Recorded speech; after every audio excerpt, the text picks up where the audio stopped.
وہ بڑی خوبصورت مثال ہمارے استاد صاحب ہمیں سنایا کرتے تھے. کہتے تھے کہ غریب آدمی تھا, امیر دوست کی شادی میں چلا گیا, اور چلا اس طرح گیا کہ وہ نا ورک شاپ پہ کام کرتا تھا, تو وہیں سے فارغ ہوا تو اسی طرح کپڑے اس کے میلے کچیلے تھے, اس پہ گرد لگی ہوئی تھی. اب گھر جاتا تو دیر ہو جانی تھی, تو وہ بھاگ کے شادی میں چلا گیا. تو جو باہر کھڑا تھا نا آدمی, اسے اندر ہی نہیں داخل ہونے دیا. اس نے کہا جناب آپ کدھر آ گئے, یہ تو بڑے امیر رئیس اعظم کی شادی ہے. اس نے بڑی منت کی, بالآخر وہ رو پڑا, یار تیری مہربانی, میرا قریبی دوست ہے, مجھے اس نے کہا جناب آپ جا ہی نہیں سکتے, حالت تو دیکھیں اپنی. اب وہ دوڑا گیا گھر, تیزی سے کپڑے بدل کے واپس آ گیا.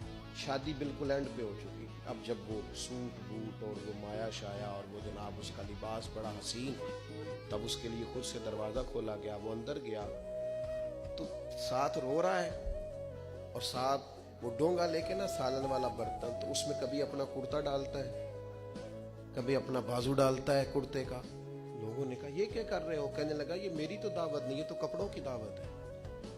اگر میری دعوت ہوتی تو میں تو پہلے بھی آیا تھا, اسی شکل و صورت کے ساتھ آیا, لیکن مجھے اندر گھسنے نہیں دیا. میری غربت نے کیا مجھ کو زمانے میں بدنام, تیری دولت نے تیرے عیب چھپا رکھے.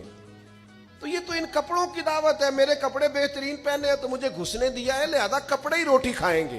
میں روٹی اذیت دی جاتی ہے, تکلیف دی جاتی ہے, آزمائش میں مبتلا کیا جاتا ہے. ایسے ایسے کھانوں کے نام لیے جاتے ہیں جو غریبوں کے ہاں پکتے نہیں. انہیں کہا جاتا ہے فلاں پکانا آتا ہے, تو میں کئی دفعہ کہہ چکا ہوں, پھر کہتا ہوں, جب پیسے آتے ہیں تو عقل بھی آ ہی جاتی ہے. جب انسان کے گھر گاڑیاں آ جائیں تو چلانے کا طریقہ بھی آ ہی جاتا ہے. جب اس کے پاس مہنگا موبائل آ جائے تو اسے چلانے کا سلیقہ بھی آ ہی جاتا ہے. جدے گھر دانے ہو دے کملے بھی سیانے.